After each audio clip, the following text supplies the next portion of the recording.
ਤਨਖਾਹ ਕਿੰਨੀ ਹੈ ਤੁਹਾਡੀ?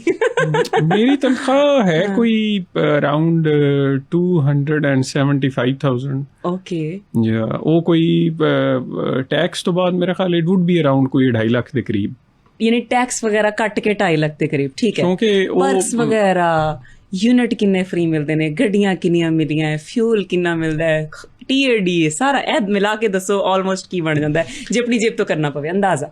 ਦੇਖੋ ਉਹਦੇ 'ਚ TADA ਤੇ ਓਬਵੀਅਸਲੀ ਅਗਰ ਤੁਸੀਂ ਟਰੈਵਲ ਕਰੋਗੇ, ਅਗਰ ਤੁਹਾਡਾ ਟਰੈਵਲ ਹੋਏਗਾ ਕਿਸੇ ਜਗ੍ਹਾ ਦੇ ਉੱਤੇ ਤੇ ਉਹ ਫਿਰ ਤੁਹਾਨੂੰ ਡਿਊ ਹੋਏਗਾ।